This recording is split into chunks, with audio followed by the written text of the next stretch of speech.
Hey, what's up guys, it's Bella's Farm Life, and I needed a nice, quiet place to film this video because I thought this would be a pretty cool video to film, and I kind of want to do one of these every week for the month of November.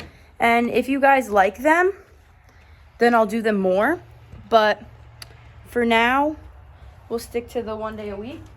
I don't know where exactly to hang this, but this is my beautiful whiteboard.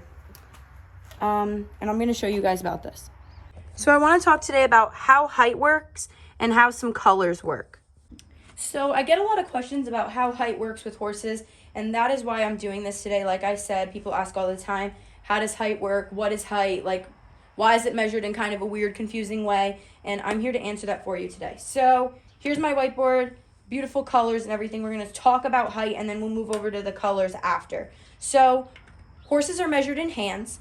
For every hand, it is 4 inches. So if it's 14 hands for every 1 hand, 2 hand, 3 hand, 4 hand, 5 hand, 6 hands, to get up to the 14, it's 4 inches per hand. So that's how that works. Now, height looks something like this. Let's go with this one. 15.1, let's just say. The 15 is 15 hands and 1 inch. So 15.1 is 15 hands and 1 inch. So we're going to talk about examples of wrong ways to announce your horse's height.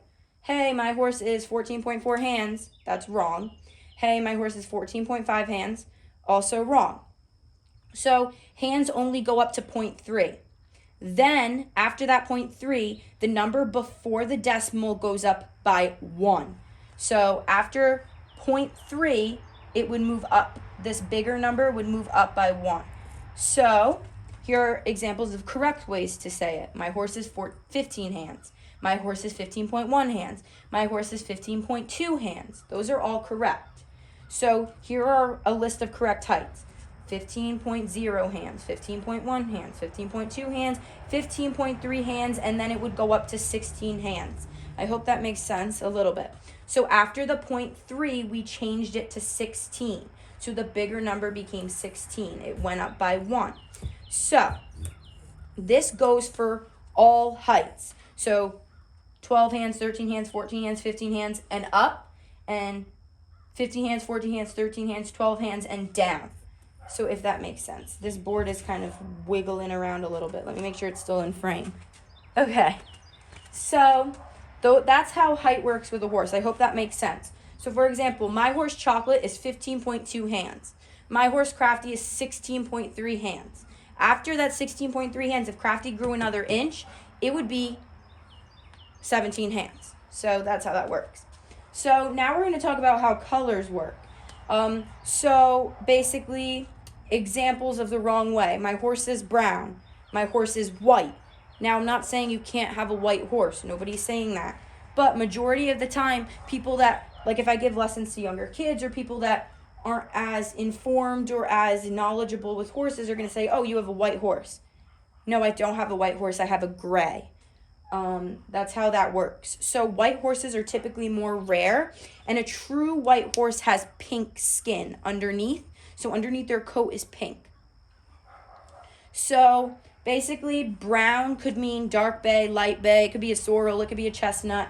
But typically you're not going to use the term brown. My horse is light bay. My horse is dark bay. My horse is a chestnut. My horse is a sorrel. Whatever it is. Things that just look brown, people say, oh, it's brown.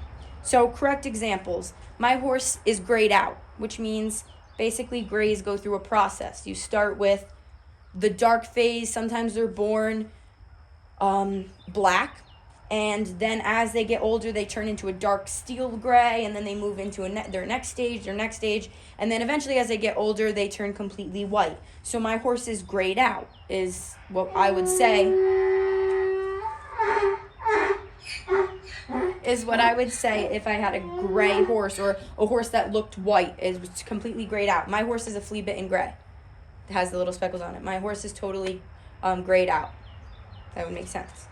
My horse is whited out even, so he just turned white, you know?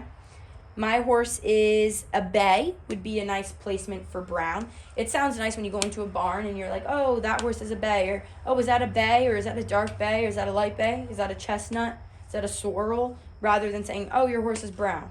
You know, you want to use terms, especially in the barn, where people are going to understand, like, oh, I ride a brown horse. that's a very wide range of color selections, because the sorrel can look a little bit more on the brown side. And typically when I do have people like talk about Bonnie, oh, your horse is brown, she's actually considered a sorrel. She has that reddish tinge to her, but you get the point. So that is how height and colors work. This is just a short video. I would like suggestions on what you guys would also like to see me do, and learn about and talk about things that are misconceptions in the horse industry. Like, people just don't know. So I want to teach you guys. So next time you look at a horse, or you're talking to somebody about a horse or whatever, you know what they're talking about here. So if anybody ever tells you their horse is 14.4 or 14.5 hands and they're selling it, could possibly be a scam, or they might not know exactly what they're talking about. Because I've had people tell me, oh, my horse is for sale, he's 14.5 hands. There is absolutely no such thing as that. So that's just a good thing to keep a mental note of. So yeah, there you go.